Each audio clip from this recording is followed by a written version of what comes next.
I can see that more people are joining now. So good morning, everyone. Let me share my book with you all, and we will start. I hope you all can see the book by now. And here we are. We are continuing with chapter 4, explanation of the physical manifestations, question 77. Therefore, when an object is moved, lifted, or thrown through the air, the spirit does not take hold of it, lift, or throw it as we do with our hands. He saturates it, so to speak, with his fluid combined with the medium's fluid. We already saw that before, but in case any of you have any question, please do not hesitate. Momentarily animated thereby, the object acts like a living being, with the differences that it does not have a will of its own, but instead obey the impulse of the spirit's will. Hi, Ebony. Good morning. Good morning, everyone. From this paragraph, it seems to me that the spirit is moving the object with its will, which is its thought. And I know you often say that you don't believe that we can do things with our thoughts the way most people think. But I think here is an example. I could be wrong, but that's what I understand. The spirit is actually moving the object with its will, with its thought. And the object being saturated with the fluid, without the spirit using its will to move it, and the object having some sort of temporary life, it won't be able to move. Am I correct in my understanding? I don't like to say that someone is correct or wrong. Rather, I like to make people think. Because who is right, who is wrong? What is right today may be wrong tomorrow. And what I can say, before I go on that answer, this very last week, we had information from NASA that the James Webb satellite was able to question through facts everything we believed for quite a long time. Now, the scientists are having a trouble because it seems that the Big Bang never existed. Why I'm saying that? To reinforce what I just said before here today. What is right today may be wrong tomorrow. So as science evolves, we question ourselves in what we thought was right. So now the scientists are having a big trouble because they are having to think, oh my God, there's no Big Bang. So where are we coming from? You know? Well, I don't know if I agree with that, because if we're talking about fundamental truths don't change. The foundation of something being correct don't change. The Big Bang really and truly, it was not a theory that was true. So eventually science is going to find out that what they believed to be true, which in fact was not true, is going to be proven incorrect. So I don't know if that actually, I understand what you're saying, but my point is, we must have fundamental truths to stand on. 1 + 1 is never going to be 6, no matter how much we progress. So that's what I'm talking about. I'm talking about fundamental truths that wouldn't change. It's that we haven't yet discovered to be true. Those truths are not incorrect. We just have not discovered them yet. Yeah. So how do you propose to prove something from the spiritual world if we cannot do a single math like 2 + 2? Well, we rely on the foundational information that is given to us, and we do experiments and we make observations. Mhm. That's what we Likewise, do. in science, is exactly the same. So I do not see a difference to prove something in science as to prove something from the spiritual science. Everything we read is a point of view of the interpreter. Everything we read is a point of view of the interpreter with what he knows at this particular moment in time. And this particular moment in time, in this book, for instance, was in 1800. If you go to Andrea Luiz, we're talking about 70 years ago. So everything is very relative and nothing is cast in stone. But we always see what we want to see. Everyone is like that. We always understand what we want to understand. And when I read that sentence, I don't see the same as you do, for example. But that doesn't mean that I'm right or you are right. That means that we have different pair of eyes observing the same test, or in science, the same examples. In my understand here, it's not the will of the spirit that's moving anything. His will, his capability to manipulate the fluids are moving the object. It's not just his thought, not just his will. It's his will combined with his knowledge of how to manipulate the fluids. In the Spiritism, we also have examples where the spirits mention to us that they don't know how they do, they simply do. That means they want to do it, somehow they manage to manipulate the fluids, but they cannot even explain how they do.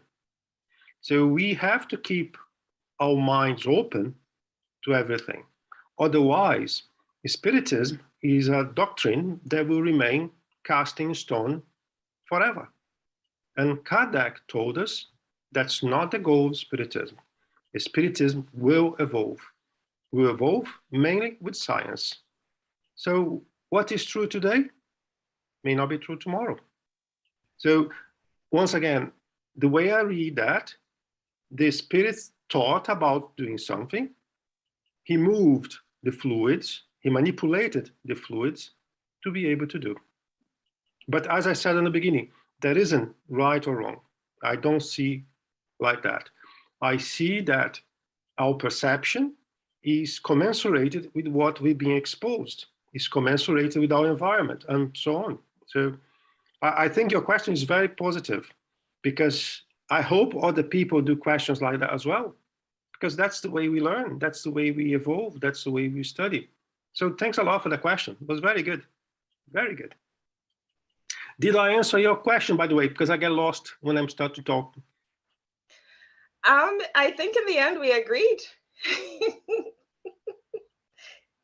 I'm not saying anything different than you are, but maybe it's just the way I expressed myself. Maybe, who knows? Morning, Charles. Good morning. Good morning, everyone. So I think, yes, you agree. It was what Epony is saying is there is in the natural laws a fundamental truth, but it is our perception of this truth which is sometimes only partial or maybe sometimes even wrong. Yeah? So as long as we evolve as spirits in intelligence, in also morality, we will perceive better and better this fundamental truth. But our perception will always be relative because of our imperfections. Only God is perfect, and this is why the fundamental truth is existing, but our perception is not. And here, I mean, it's really you need several things. The spirit cannot move the object just like this. No? He needs a fluid. His fluid from his spirit combine it with a fluid, which we can call ectoplasm, a vital fluid of the medium, which is has abilities for physical effects. And then it's this combination which, and this is the expression that Saint Louis and Kardec is using, animated momentarily the object with some, how to say, life, but it's not really life.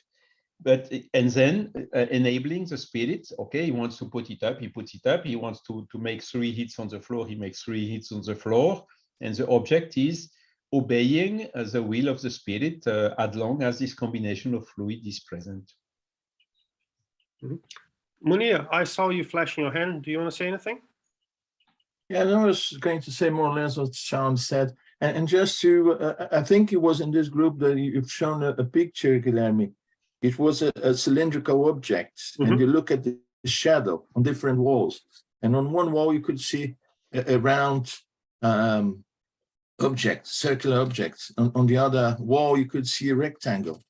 And, you know, people looking at one of them, not seeing the other, they would say the object is round, the object is rectangular. But in the end, both were talking about the same thing. And the truth would be the cylinder in the center of the room. And I think it's more or less like that. But what I understand from what Ebony said is that behind everything else, you know, in this process, and I usually look at the physical side as well. If I want to move an object, it's not enough that I want to move the object. I perhaps need a technique to move the object. I need to combine with an instrument, a proper instrument, to move the object. And in my view, these would be the fluids. But if I don't want to do anything, even if I'm a strong guy, you know, full of muscles and so on, I won't move the object. I mean, it's a combination, as Charles said, different things.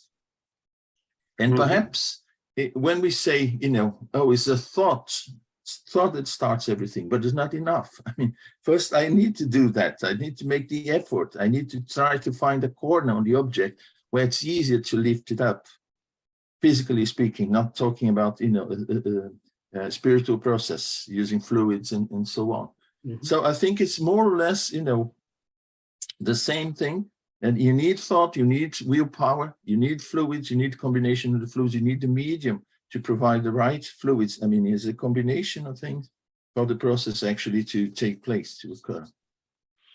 There is a book from André Luiz called Evolution in Two Worlds. It's not an easy book. But this book brings to us clearly the materiality of the spiritual world. It has been brought by an spirit, a reliable one, I guess, by a reliable medium as well. And in my particular opinion, it is the evolution, not evolution, the pluses after Kardec, the work brought by Chico Xavier is one of the most reliable and is a continuation of the work that Kardec has done. So I would recommend you guys to try to find it. Even this morning, I was trying to find that in English, and I could only find that in US, not in UK. So it's not easy to find in English. But I was reading another book this morning, and something that I think is spot on that conversation we are having as well is there's a Buddhist saying that they did an experiment with 3 blind persons. They had an elephant in front of the 3 blind people. The coordinator of the experience got the blind number 1 to the tail of the elephant. And that blind person said, well, the way I see here is something fluffy on the end. I think that's to clean my house. Very good. He went to the second blind. The second blind person was guided through the legs of the elephant. He touched. Oh, it seems like we have 4 pillars here. I bet it's a support to something that will come above. Could be something big because the pillar is quite big. So he resumed like, yeah, we have 4 pillars in front of me. Fair enough. And the third blind person was to the belly of the elephant. He was touching like, oh, it's something rugged. The texture is a bit not so soft, but it's something that I can see is very big. Could be a barrel of some sort. Could be a barrel that we have to store wine, for example. Here we go. He was not happy with only 3 perceptions of the 3 blind men. He went over there, he got a 4th one, blind as well. He went to the front of the elephant. And the elephant saw those 2 big fences in front of it. And he said, well, there's a massive cow here because those fences are massive. But he never thought it was an elephant. On the end, they all were right to their perception, but they could not have the bigger picture because of their own limitations, because they only could see by touching. But if they were working together, if they had the opportunity to work together, collecting the 4 different perceptions, perhaps they could elaborate a theory that would allow them to come to something more like an elephant. So that's what we should do in a study. That's what I see. Go for it. But keep your mind open to other interpretations, because other interpretations may be part of the bigger picture. Hi, Christine. Hi, Gil. Hi, everybody. I was just listening to what's just been said, and I've come in part way, but I looked down at the next paragraph and it says, thus the vital fluid impelled by the Spirit. And as you were saying, Gil, it's about the fluidity of the Spirit making things move. As I've mentioned before, my experiences, and when my mum passed, I saw her spirit. And she wasn't lifting anything except herself, her spirit. So that's lifting. So I agree with what you said in the beginning when I came into the conversation, that the fluidity, that's what I got out of that conversation. The fluidity of the Spirit is important. And what we know today might be different tomorrow. And today I know what I know, that you're right. Mm-hmm. Tomorrow it might be slightly changed. Mm-hmm. What I see, what I believe, what I'm convinced is that the spiritual world is exactly the same as our world, in a different vibration, in a different dimension.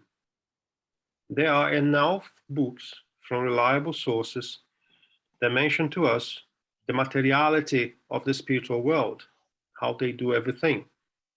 And once again, I'm talking about the world nearby. I'm not talking the world, evolved world. Evolved world, we have not a clue. That's the best I can say. We have a very little information, and everything we say is just what we want, because we have very little information, very, very little information, and not concise information. Sometimes they come with so many different words that does not allow us to make a conclusion of it. But the spiritual world nearby is exactly the same as here on earth, in a different vibration, in a different state of matter. And that is supported by, not by me, by other spirits and reliable sources. And here on earth, everything is started with our will. Our will produce our thought. But our thought is not enough to move a car from place A to place B. But I can say that through my will, through my thinking, I realized that my car had no fuel. And then I filled up the tank, and that was it. Now I have everything I need to move the car from A to B. But over the years, I decided not to battle about this point. Why not? Because something I always say, people believe in what they want to believe. If I get someone arriving on the Spiritism today from, let's say, from a Catholic church,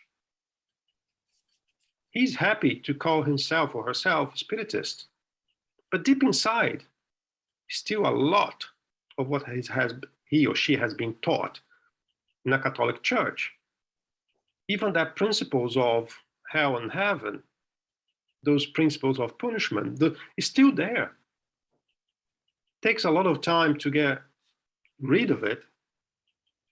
Sometimes never will. That's why we're saying people trying to change the Spiritism as they like, because that makes them more comfortable with themselves. So there's no point to argue. There's no point to have a quarrel about it. And I can give even another example. Things I see today was way different than I saw when I was young. Let's say on 18 years old.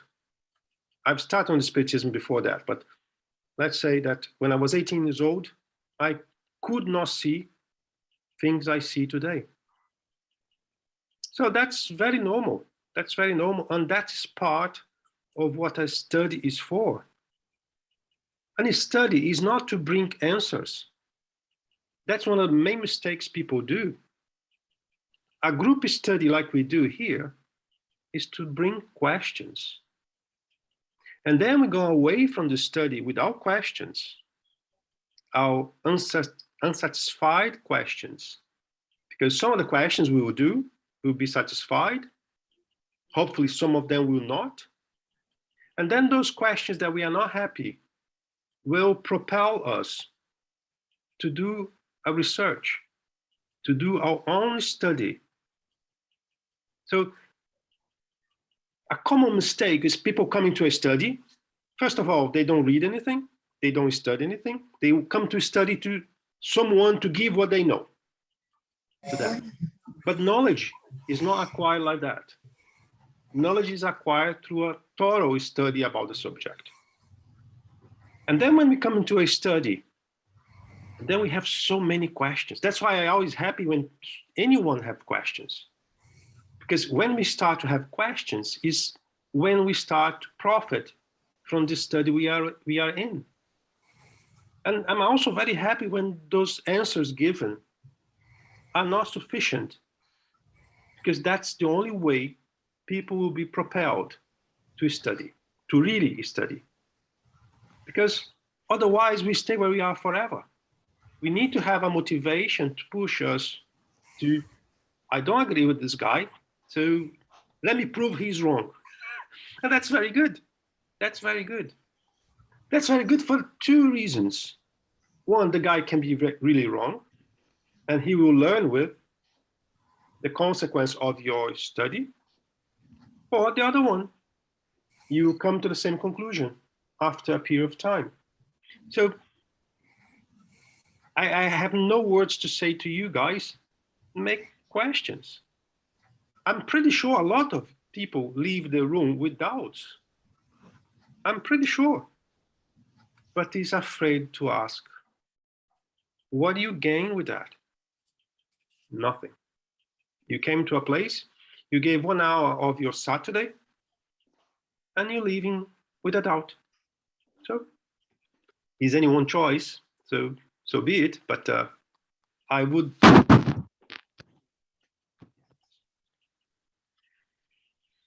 So carry on. Thus, the vital fluid impelled by the spirit endows inert objects with artificial and momentary life. Since the perispirit is nothing other than this vital fluid itself, it follows that the incarnate spirit, by means of its perispirit, is what gives life to its own body. Do you follow that? I can see some faces. Nope. Good. So the perispirit is the vital fluid. Open the mic, Jack. Otherwise, I won't hear. I'm waiting for you to finish your thought. Okay. So the author is saying the perispirit is made of fluid. Is he right? Yes, totally right. Our physical body is made of fluid. Yes. It is right. Yes. Okay.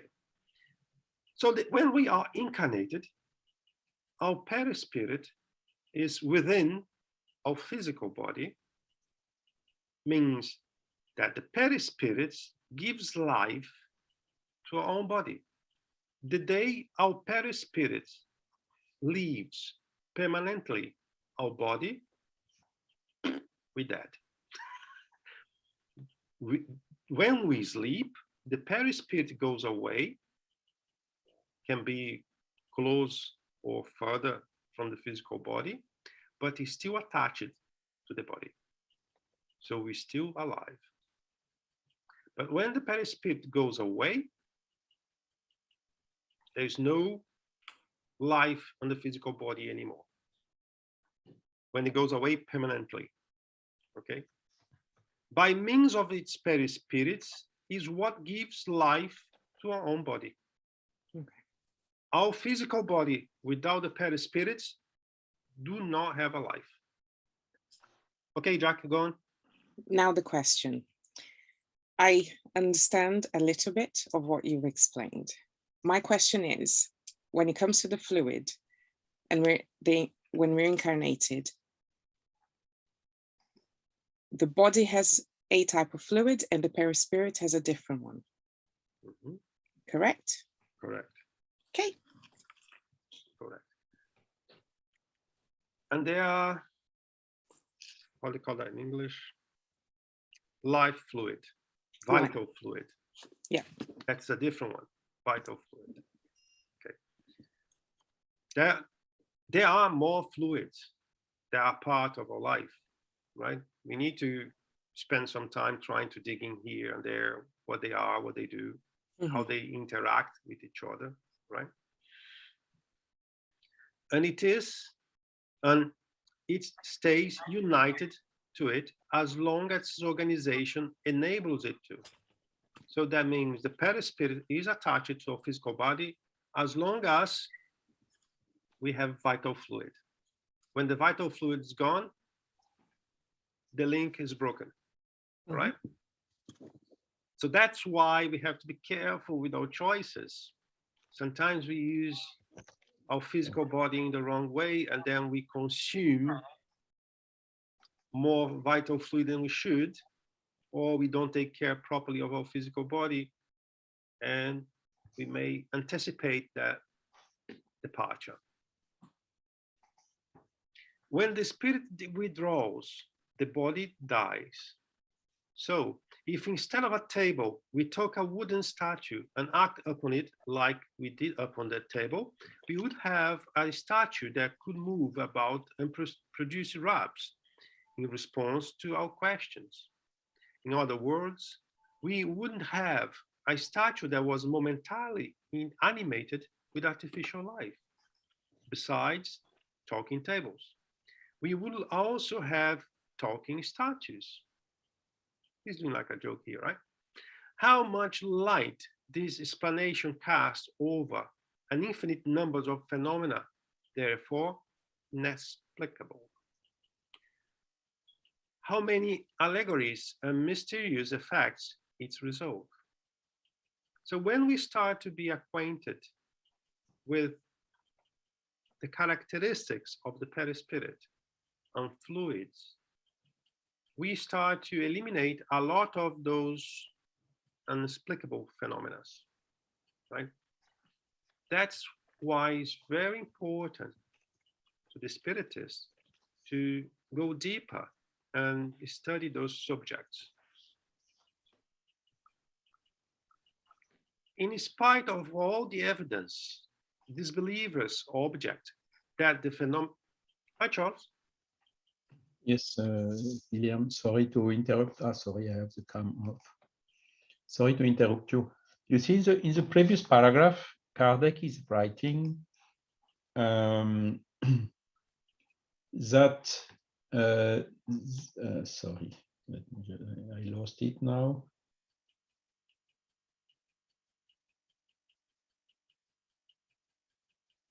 That the perispirit is nothing else than the vital fluid itself. Mhm. So we understand that the medium, which is able for making an enabling physical effect, is external, is how to say, releasing this vital fluid that is then used by the spirit to animate temporarily an object. Okay, but we discussed also the question of ectoplasm. And the ectoplasm, we told, yes, the vital fluid is nothing else than the ectoplasm. So this would mean that the perispirit is nothing else than the ectoplasm. You got my point? So I think here, the statement of Kardec is, how to say, with what he had as an information at that time, but needs to be investigated more in depth. I give an example. The perispirit, nobody was yet, how to say, there are some attempts done by the Russian or whoever to weight, to determine if the perispirit has a weight or not. Okay. Nevertheless, when there were William Crookes, for instance, he was putting the medium on balance, and he was determining that when the materialization occurs, the weight of the medium was much less, even something like up to half of his normal weight. Then they tried, of course, also to weight the materialized entity in order to see if there is a conservation of weight somewhere. But they did not succeed because it's not so easy to measure the weight of a materialization, and there can be also some effects like levitation or whatsoever. So you see, there is a kind of a contradiction here. So I think we cannot state that the perispirit is exactly the ectoplasm, or that the ectoplasm is exactly the vital fluid. You know, there is something more which is involved here, and this needs, of course, deeper investigations. Well, I just close the parenthesis, but it's just to show that what we talked at the beginning. I mean, Kardec is writing what the knowledge he had at that time. And for such type of explanations, that is exactly where I think the further elements which came after Kardec are bringing even more light than what Kardec had available at his time. So confirming somehow this progressive aspect of the spiritist body of knowledge. Something you said, Charles, that I need to make clear to everyone. Are you saying that Kardec was wrong? Definitely not. He was not wrong. At that time, that was the information he had. Is the information complete? No, it's not complete. With what we have available today, I can say, yeah, the perispirit is made of fluid. Like I just said a few minutes ago, our physical body is made of fluid. Ectoplasm is the fluid, vital fluid. No, ectoplasm is a derivation of the universal cosmic fluid. Do we have ectoplasm only in our physical body? No. But we don't refer to the fluids from the spiritual body as ectoplasm, just for the sake of not making things more complicated. So when we talk about ectoplasm, we talk about the physical body ectoplasm. Charles said about his experience of weighting the medium when he was donating ectoplasm for physical manifestation. That's well registered. in the Spiritist library, if you like. Back in Brazil, there was a medium called Peixotinho. He was from my city, and he traveled around the country. He was not born in my city, but he finished his life in my city, and his daughters are still there until today. And when he was donating ectoplasm, depending on the intensity of the session, his physical body shrinked. And there are reports of the people that participate on that meeting to the level that he became a mass. He shrank to a point that he was just like a goose mass.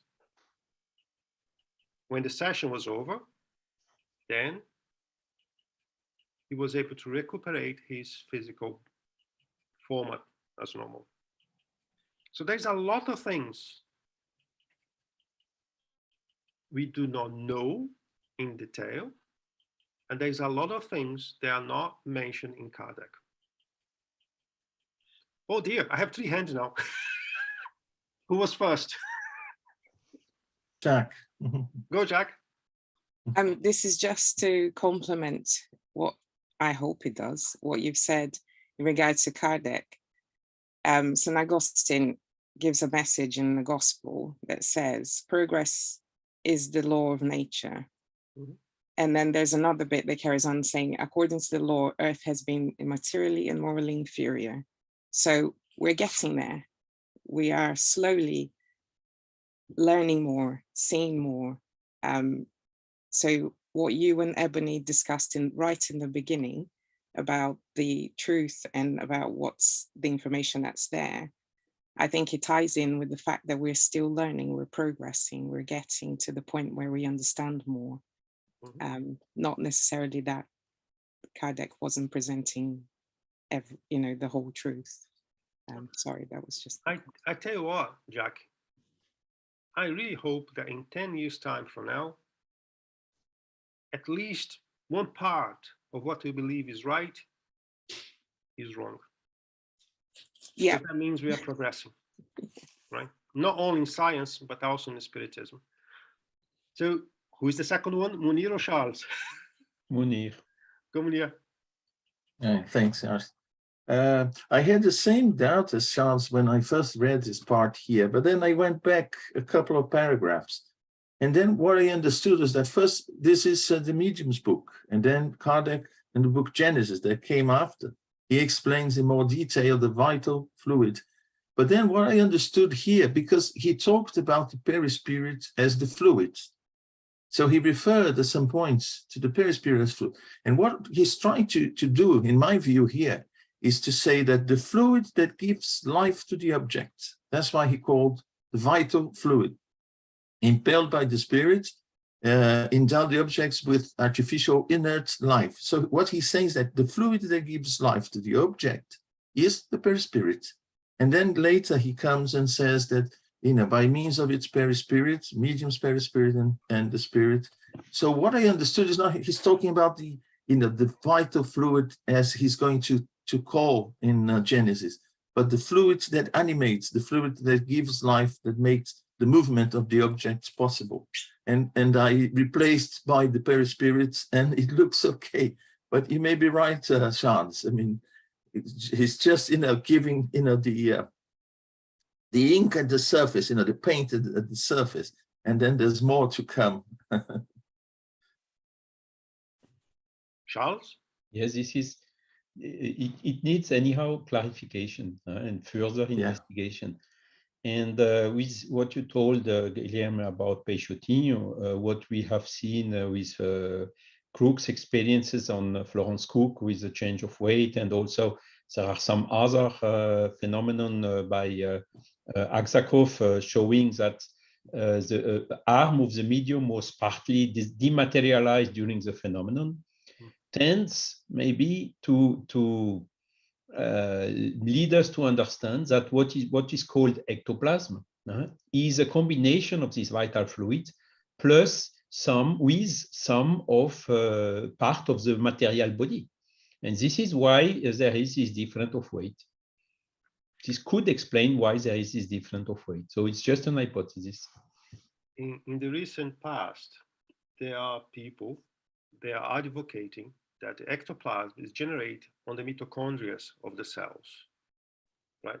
But there's also too many theories of how that is, how it is produced, right?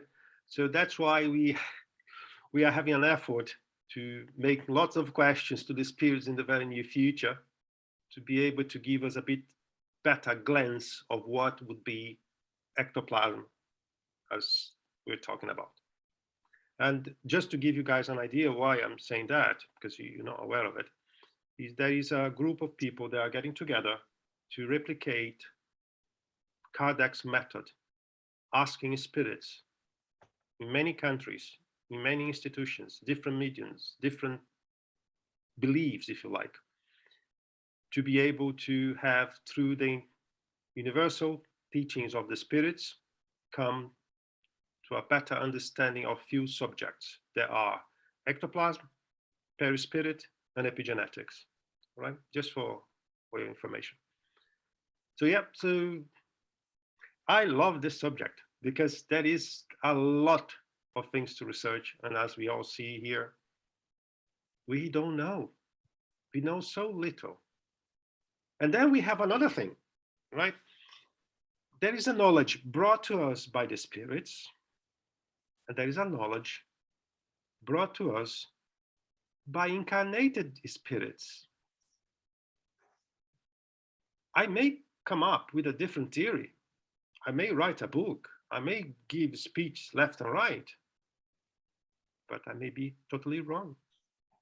So I think it's fair to say that to the people on this side of the life, incarnated beings, they have the duty to study, to create theories, to elaborate whatever they want to do.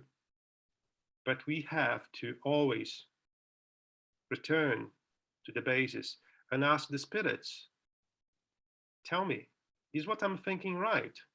Can you complete what I'm thinking? Am I totally wrong?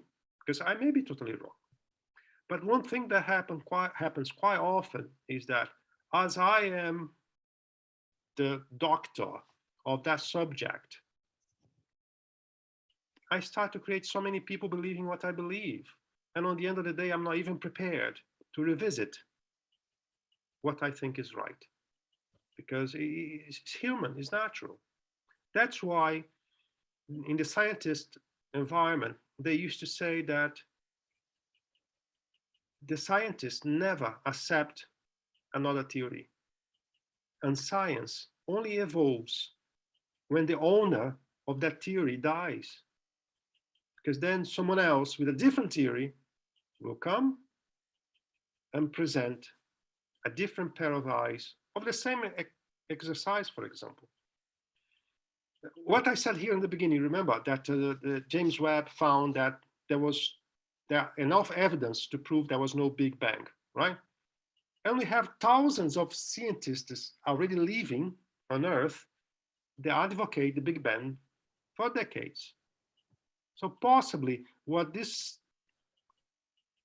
James Webb is bringing to us today will only be studied in depth or convinced more people when the people that advocated the Big Bang is not there anymore.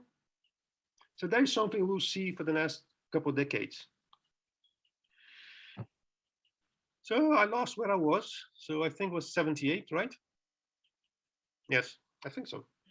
In spite of all the evidence, disbelievers object that the phenomenon of levitation of tables without means of support is impossible because it is contrary to the law of gravity. First, we will respond that denial in and of itself is not proof. Second, if the phenomenon is real, it is somehow contrary to the all known laws. Funny, because he put here known laws, because the laws we know today compared with the laws we knew at that time of the book evolved, right?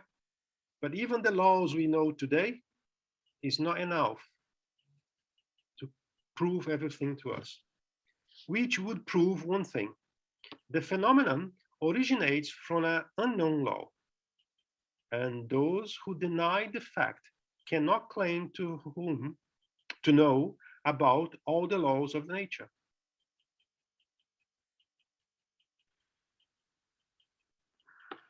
This is one point that we always will have a fight, because there are people that will always defend that we know everything, we know the laws, we know how it works, we know where it's coming from, we know what is going to happen.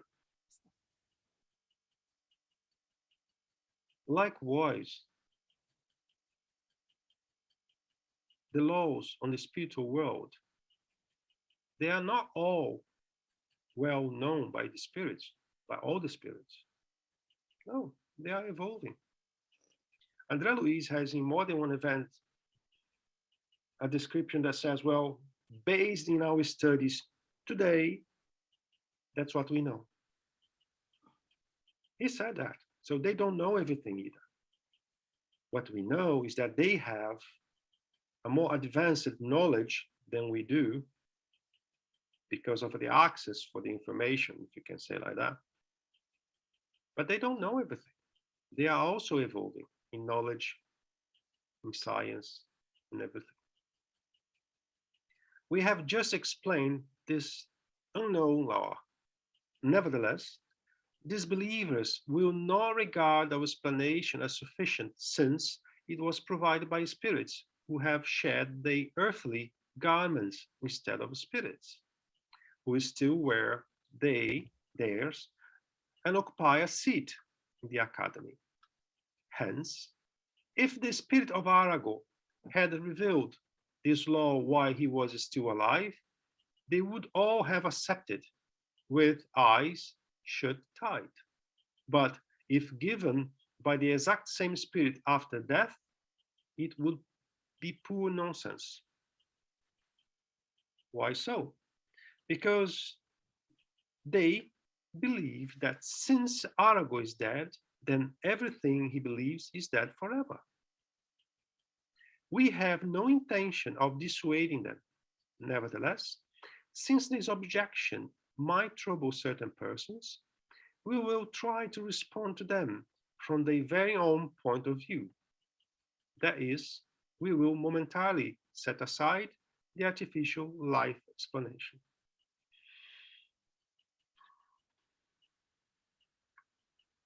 If today, let's do something here now, right? We're gonna do a mediumship meeting just now here. And let's take one serious person here, Munir. Munir will be the medium. And I will ask the spirit, communicating through Munir, a very important question. My friend, is your perispirit made of fluid or air? And the spirit communicating through Munir, you tell me, you're totally wrong. It's not fluid, it's not air. My perispirit is made of atoms. Atoms in a different vibration.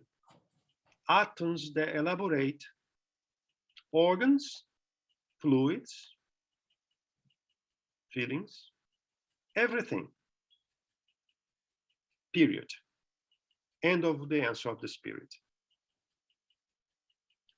After that communication, the medium himself, he may not agree with the answer. It's possible. We all were in the same room as the medium. None of us could say anything bad about the medium, any bad intention about the medium. Nevertheless, the answer from that A spirit, he never mentioned his name, that we have atoms in our perispirit, oh, that is hurting me too much. I cannot accept my perispirit as atoms. So in the end, we can have many explanations from the spiritual world. And if we, as incarnated, do not evolve our thinking, our exposure to different facts, different arguments, different questions, we can receive any answer. Doesn't mean anything to us, won't help us at all. We had many answers since Kardec elaborated Spiritism, the doctrine, sorry. And a lot of things we don't believe. A lot of things we even try to prove that the medium, he was faking it. The medium have different objectives. Because Munir sell atoms in his shop, he was trying to convince everyone to buy atoms in his shop because he was saying that was atoms. So we believe in what we want to believe. But I think our duty is to prepare ourselves for different kind of information, for different possibilities. I think that's one thing we all have to keep in mind. We need to keep ourselves open for different possibilities. Sorry, Munir, I use you as example. No problem. Because I see you on the top, so that was you, the first one. Okay. When one creates a vacuum in a bell glass by using a vacuum pump, the bell glass sticks to the base and it is impossible to unstick the glass because of the air pressure holding it down. If air is put back into it, the bell glass is easy to unstick because the air pressure has been restored to equilibrium. And if it is left to itself, it will remain on the plate due to the law of gravity. However, if the air pressure inside the bell glass becomes greater than the air on the outside, the glass will rise in spite of gravity. If a rapid and forceful current of air is employed, the glass will remain suspended in the air without any visible means of support. Like what happened with those dolls that is pinned up on the spray of a water fountain. So why wouldn't the universal fluid, the basic element of all matter, accumulated around the table, not have the ability to increase or decrease the table specific relative weight? Just like the air does with the bell glass, or hydrogen does with balloons, without derogating from any law of gravity. Do you know about all properties and the full power of this fluid? No. Well then, do not deny a fact simply because you cannot explain it. I like very much that item because Kardec was bringing to us science something that we all can replicate here. We just need to buy the right equipment, but we all can do at home, carefully, of course, talking about glass and pressures. And on the end, do we know all the laws? I don't think so. I don't think so. Even the laws we know today, they are incomplete. They are incomplete. And we have a lot of good people working in science to develop, to elaborate further those theories and laws we know. But the main thing is, do not deny what you do not know. You may not agree, that's a different thing.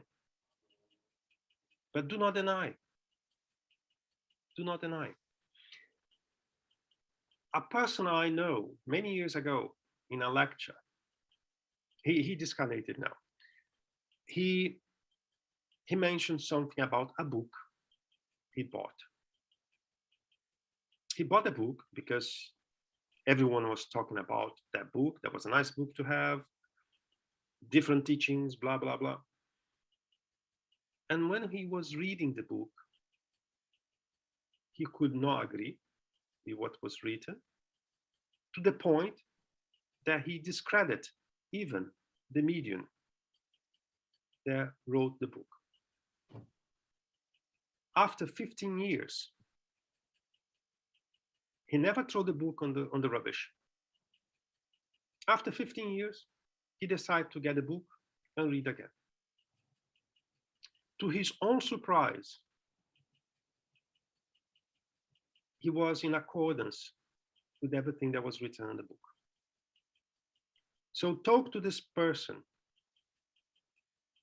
15 years to start to realize that what was written was not wrong as we thought, and there was something that was coming to help. This person, at the time, he was ahead of a massive group of spiritists back in Brazil, the person who gave that lecture. And I never forgot. I was listening to that lecture and I never forgot that. And since that lecture, even when I do not agree with something written in a book, I keep it in the shelf. Eventually, perhaps, I will revisit what is written, and I may not have the same judgment as I had. Of course, it does not apply to everything, right? Many things are outrageous sometimes, and we very unlikely will be able to accept that, but not everything. What time is it? We have 3 minutes. So any final questions, any final comments before we wrap up?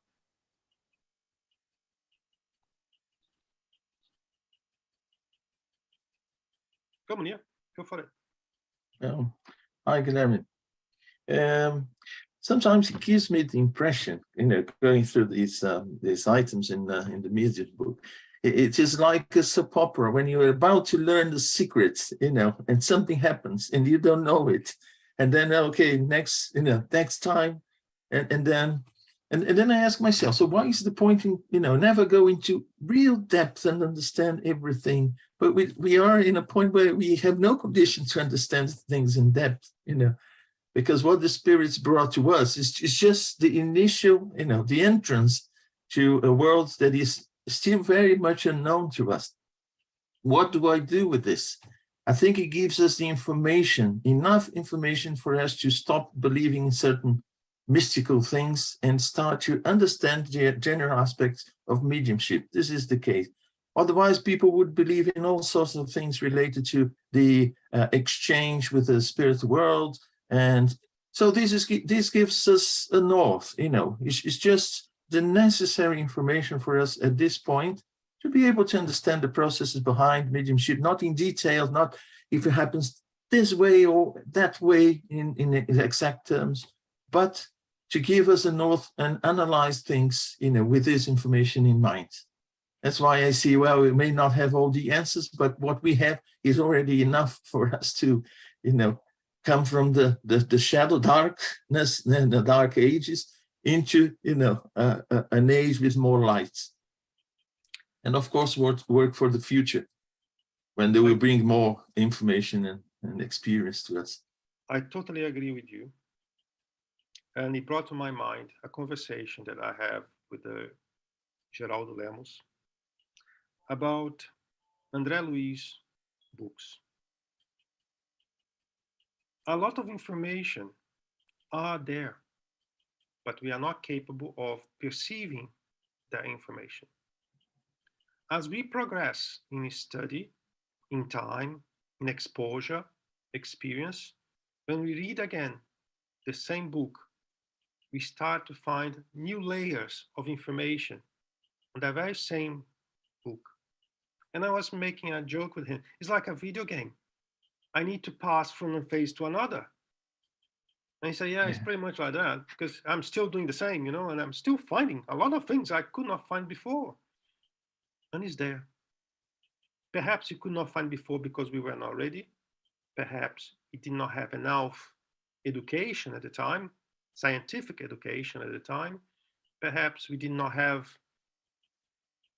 a good will to find what was there. And now, because we are a bit more open to different information, we are able to find. And I think that applies to Kardec as well. The information is there. Eventually, I'm still getting surprised. Well, it was there all the time. And I read that Spirit's book for so many times and I could not see that. I think we all evolving, and we have opportunities to find more information and more information and more information, depending on us, how serious we are. Because if we are really serious about a study, we are not alone. There are spirits around us saying, hey, have a look at that word. You don't even hear anything, but look at that word again, you know, it means a different thing.